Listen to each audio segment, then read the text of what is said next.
Hello friends, मेरा नाम नीलम है और आपका हमारे चैनल सुविचार सा प्रसन्न हिंदी कहानियाँ में आप सभी का स्वागत है। आज की कहानी है होइए वही जो राम रचि राखा। एक बार स्वर्ग से घोषणा हुई कि भगवान सेब बांटने आ रहे हैं। सभी लोग भगवान के प्रसाद के लिए तैयार होकर लाइन लगाकर खड़े हो गए।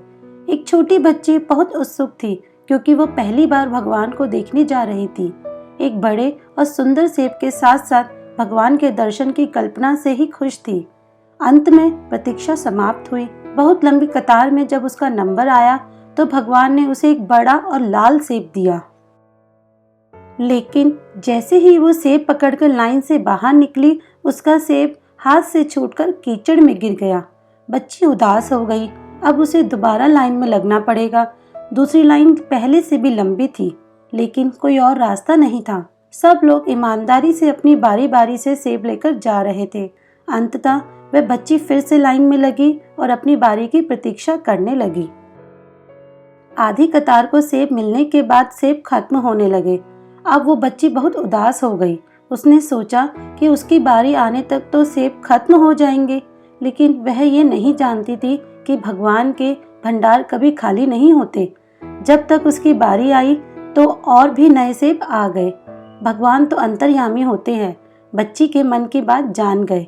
उन्होंने इस बार बच्ची को सेब देकर कहा कि पिछली बार वाला सेब एक तरफ से सड़ चुका था, तुम्हारे लिए सही नहीं था, इसलिए मैंने ही उसे तुम्हारे हाथों से गिरवा दिया था। दूसरी तरफ लंबी कतार में तुम्हें इसलिए लगाया क्योंकि नए सेब अभी पेड़ पर थे, उनके आने में समय बाकी था, इसलिए तुम्हें अधिक प्रतीक्षा करनी पड़ी। ये सब अधिक लाल, सुंदर और तुम्हारे लिए उपयुक्त है। भगवान की बात सुनकर बच्ची संतुष्ट होकर गई।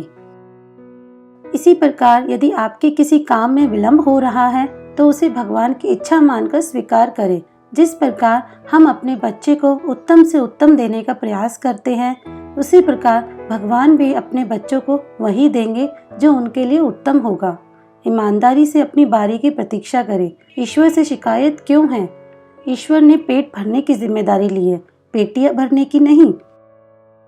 हृदय कैसे चल रहा है ये डॉक्टर बता देंगे, परंतु हृदय में क्या चल रहा है यह तो स्वयं को ही देखना है।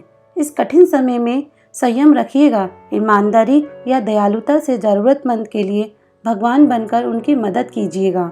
आपका भी परमपिता ईश्वर ही ध्यान रखेंगे। सदैव प्रसन्न रहिए। जो प्राप्त है वही पर्याप्त है। आपको हमारी छोटी सी कहानी अच्छी लगी हो तो please like, share and comment करना ना भूलें। धन्यवाद।